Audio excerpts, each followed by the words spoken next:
So guys, bali hirap road dito. Pero parang alanganin yung motor natin. Layo. Nasa 2 kilometers pa mula dito sa my school. Paliparan na lang natin ng drone para makita natin kung kaya. Guys, try natin. Nakakatakot. Bali nagpalipad ako ng drone, nakita ko yung daan niya. Ano kaya? Hindi po.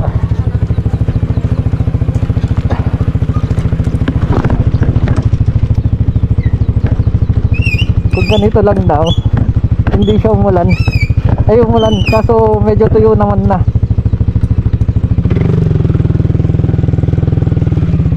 Pero try natin.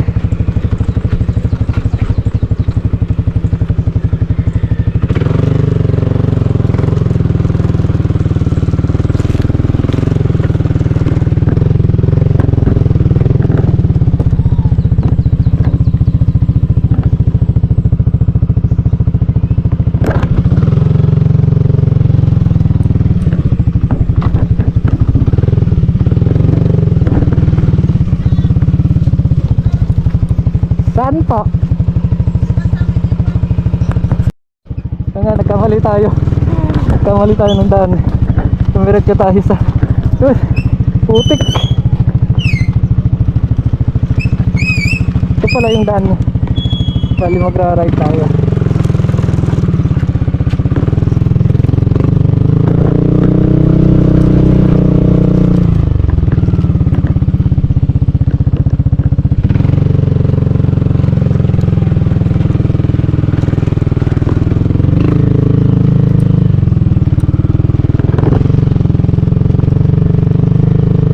Grabe, di pwede dito pag umulan, pag ganito yung daan, di kaya.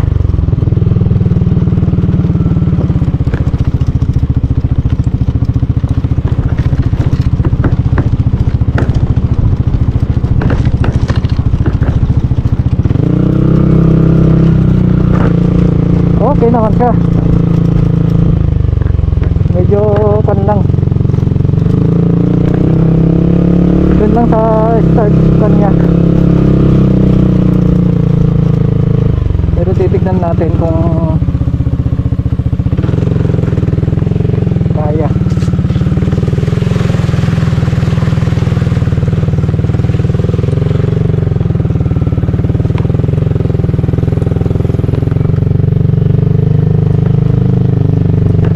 Kung hindi natin kaya, balik na lang tayo.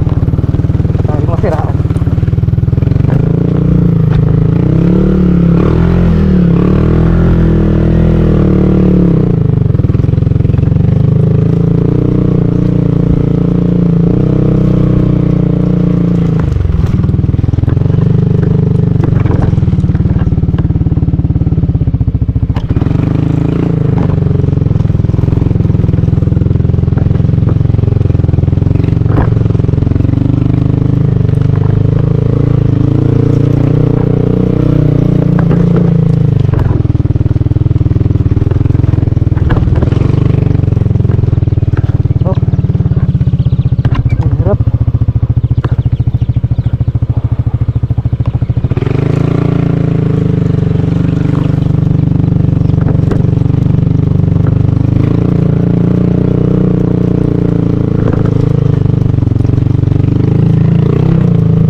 Buti tuyo.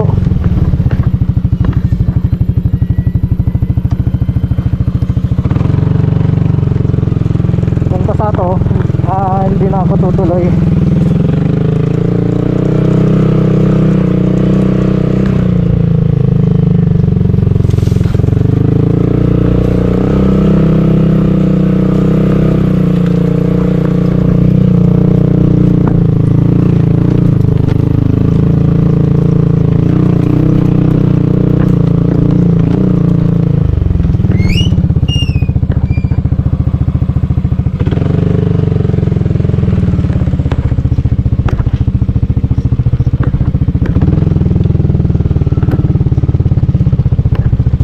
Grabe.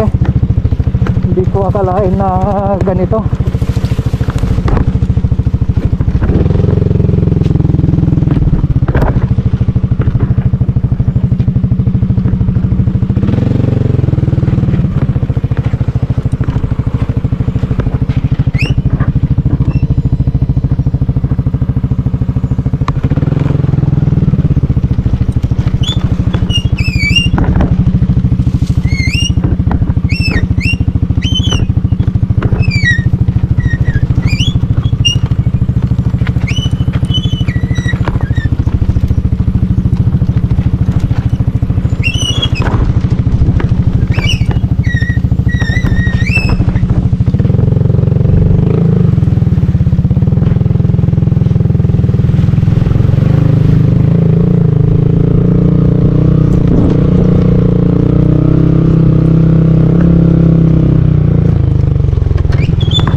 Sabi nila kasi noon, okay na tong daan papuntang Matialet, kaya dinala ko talagang puntahan.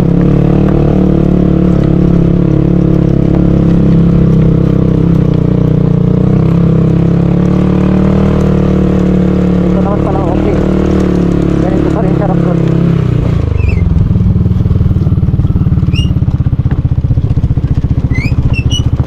2 kilometers.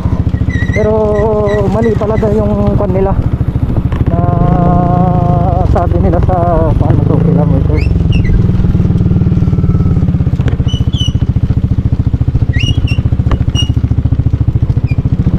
Umulan kasi kagabi kaya medyo basa.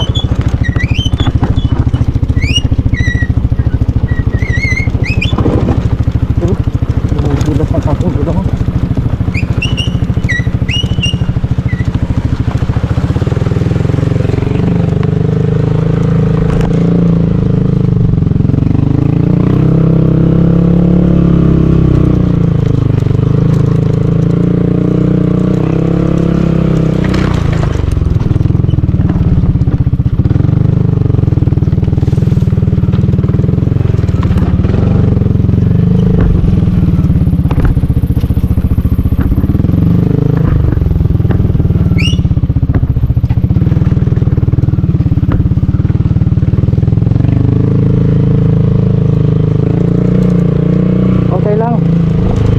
Kaya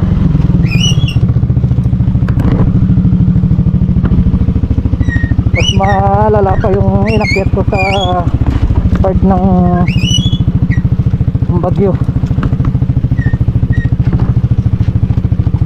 Wag lang malagyan ng kwan ng putik yung gulong ko kasi talagang dudulas ka.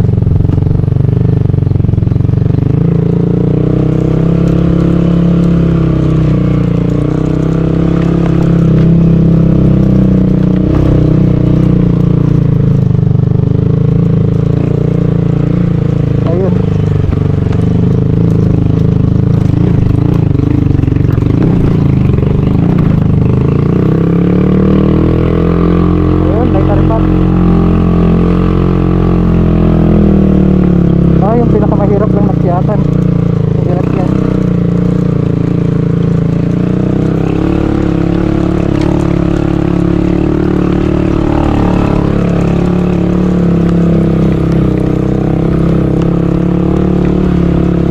Ayun o. Sana nilagyan nila ng ganito. Kahit konti lang. Para hindi para hindi hirap yung mga nag-explore dito sa may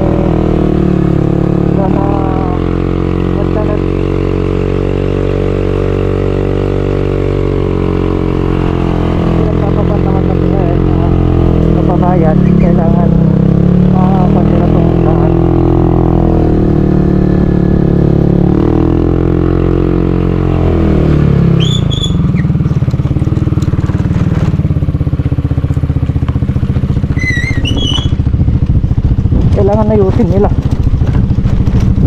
Kahit terpat lang sana.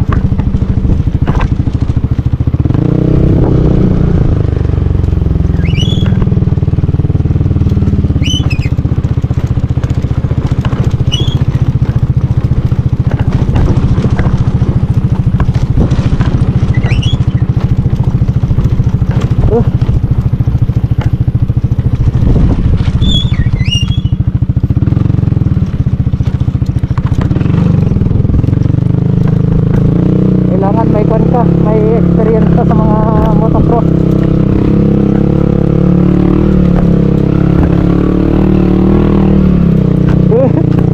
Bumabang ka kung saan pumupunta.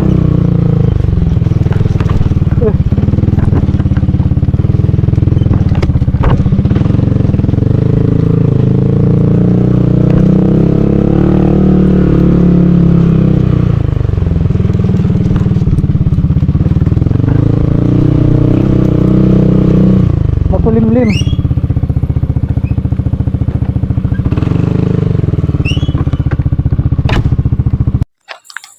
So guys, bali sabi ni ate yung nandun, bali dyan na lang daw sa baba yung waterfalls, kasi nagtanong ako dun sa baba hanggang dun daw sa may bato na yun, kaya nagkukuhan ako, pero andito na pala yung waterfalls sa baba.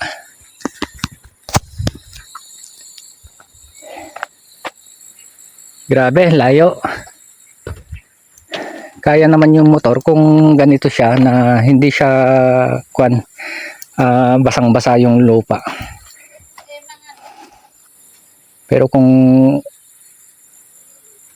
umulan na hindi natuyo, walang hindi kaya ng motor ko.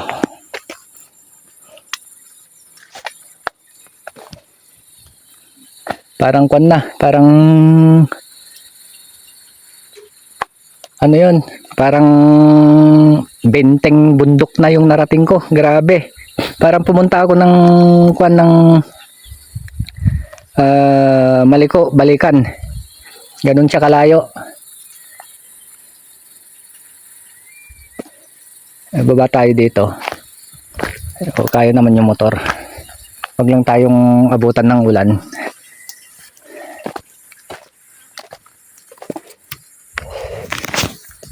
Sana medyo ayusin nila tong daan dito para hindi hirap yung mga pumupunta. Ayun, tara, puntan natin. Grabe, sulit. Ayun na.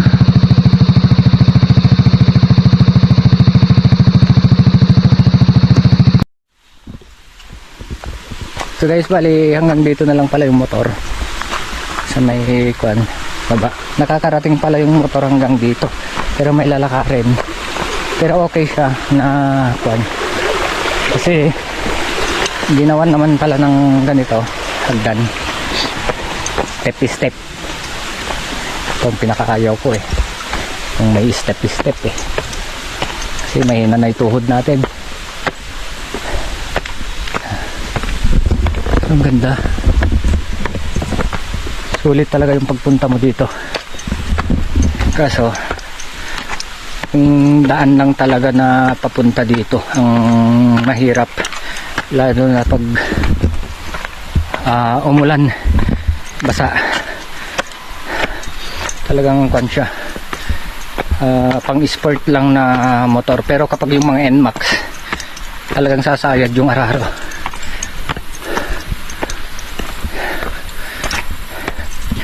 Pero ang ganda, grabe, ang layo lang. Siguro nasa mahigit 30 kilometers hanggang Bambang. Kasi kapag nandito ka na sa sentro ng Kasibo, mahigit 22 kilometers hanggang dito. Oh, ganda.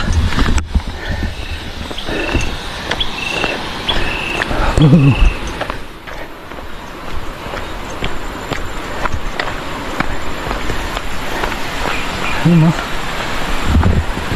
Ang kita. Ayun, may kon pala dito. May kon pala sila. Cottage.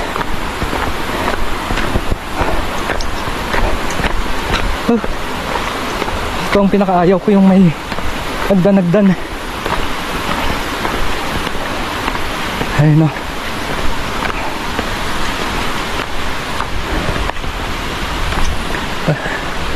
Oh, ganda, pero parang walang tao. Bali, ito pala yung registration ko nila guys. Yung mga bawal makikita mo dito, mga rule, ano, rule and regulation, mga bawal. Kaya kapag pumupunta tayo dito, iwasan natin na mga bawal talaga. Saka mga basura kailangan natin itapon sa tamang tapunan. Diba?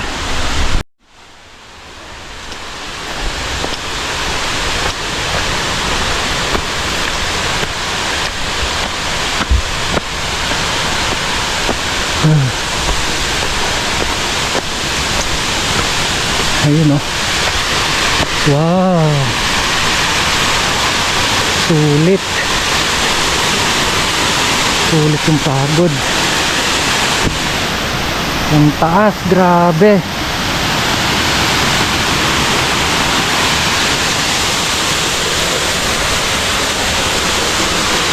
Kaya natin dito magpalipad. Ganda. Wow.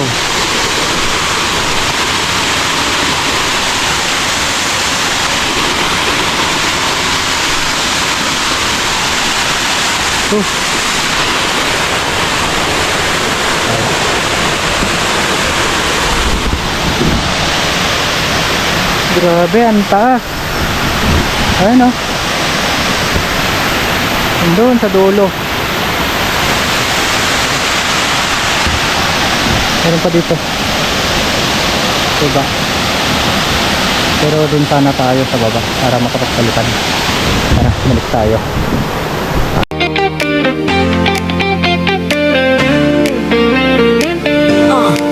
Let's go.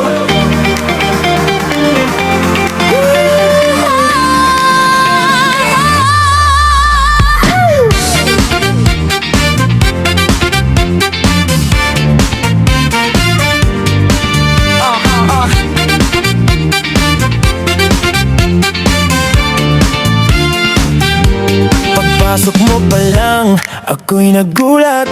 Paano mo nalaman, parang sinusundan ang bawat galaw ko. Tahimik sana, walang balak na gulo, pero isang tingin mo lang, alam mong may tinatago. Hinawakan mo si Beth, diretso mong tinanong, ikaw ba ang kabit? Boses mo'y galit, ako'y natigilan, biglang di makaimik, para nanlamig ang aking paligid. At saka ba bigla akong nagsalita? Ano ka ba, kaan lang kami dito? Hawak mo si Beth, hawak mo ang aking kabit. Ako'y nanginig sa aking nakita. Inisip ko na sana'y panaginip na lang ang lahat. Sinong niloloko nyo? Ako ang sarili nyo. Sa dami ng palusot, wala nang totoo. Hawak ko ang iyong kabit. Harap-harapan na kayong nabisto. Umayaw ka pa. Wala nang taguan, wala nang atrasan. Sa isang iglap, bumagsak ang lihim at ang katotohanan. Hindi na kayang ikubli, tingin mo'y matalim, parang kutsilyong dumaan diretso sa dibdib, wala nang pag-iwasan. Ang bawat salita mo may bigat at galit.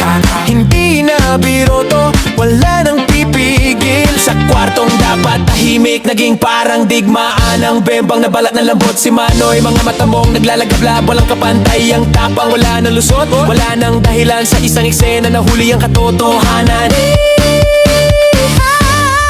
Hawak mo si Beth, hawak mo ang aking kabit. Ako'y nanginig sa aking nakita. Inisip ko na sana'y panaginip na lang ang lahat. Sinong niloloko nyo? Ako ang sarili nyo. Sa dami ng palusot,